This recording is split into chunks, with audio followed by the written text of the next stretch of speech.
Sunita Williams को लेकर बड़ी खबर। सुनीता की वापसी पर आया नया अपडेट। 9 महीने बाद सुनीता विलियम्स ने सबको चौंकाया।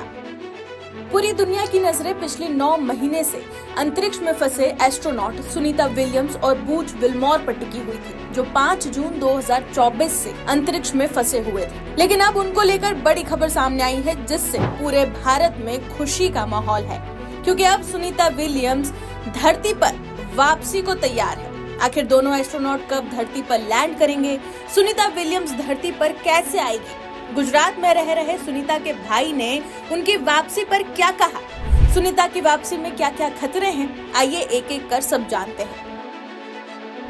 दरअसल 18 मार्च को इंटरनेशनल स्पेस स्टेशन में मौजूद क्रू 9 के चारों एस्ट्रोनॉट ड्रैगन स्पेसक्राफ्ट में सवार होकर धरती के लिए रवाना हो चुके हैं। जानकारी के मुताबिक ये स्पेसक्राफ्ट 19 मार्च को सुबह लगभग 3:30 बजे फ्लोरिडा के तट पर लैंड होगा। आइए अब आपको स्टेप्स के जरिए एस्ट्रोनॉट के लौटने की पूरी प्रोसेस बताते हैं। स्पेस स्टेशन से धरती पर आने में लगभग 17 घंटे लगेंगे। ड्रैगन स्पेसक्राफ्ट में एस्ट्रोनॉट प्रेशर सूट पहनते हैं। इसके बाद ISS से अलग होकर यान डी-ऑर्बिट बर्न शुरू करता है। यान 17,000 किलोमीटर प्रति आवर की रफ्तार से वायुमंडल में प्रवेश करता है। फिर 18,000 फीट की ऊंचाई पर 2 ड्रॉप पैराशूट खुलते हैं। यान की गति इस वक्त 24 किलोमीटर प्रति आवर हो जाती है। समुद्र में इसके बाद यान उतरता है, जिसे स्प्लैश डाउन कहते हैं। रिकवरी जहाज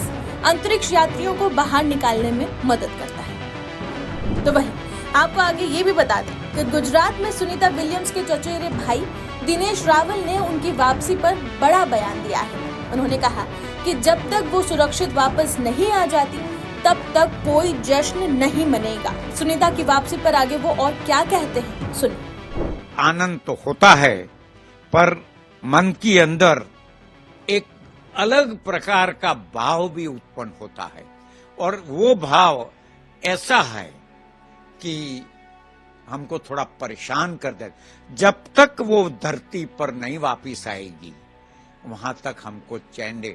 उनको जो आने का आनंद है वो सच बात है, पर जब वो धरती पर आ जाए और हेल्दी रहे, बस यही हमें विश हमारी दौड़ो माँ को और सभी भगवान को हम प्रार्थना करते हैं।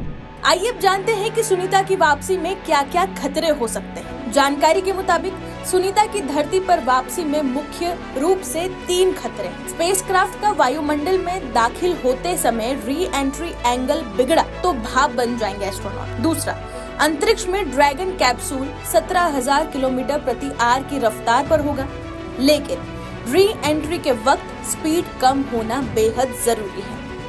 पैराशूट का सही समय पर खुलना ये तीसरा मुख्य कारण है, और अगर पैराशूट सही समय पर नहीं खुलता है तो स्प्लैश डाउन के समय कैप्सूल तय स्पीड से ज्यादा तेजी से टकराएगा, जिससे खतरा हो सकता है। ऐसे में सवाल ये भी है कि SpaceX का ड्रैगन कैप्सूल कितना सुरक्षित है। तो आपको ये बता दें कि अब तक ड्रैगन कैप्सूल ने 49 मिशन पूरे किए हैं, 44 बार स्पेस स्टेशन का सफर कर चुके हैं। बेहद खास सिक्योरिटी फीचर्स इस स्पेसक्राफ्ट में हैं।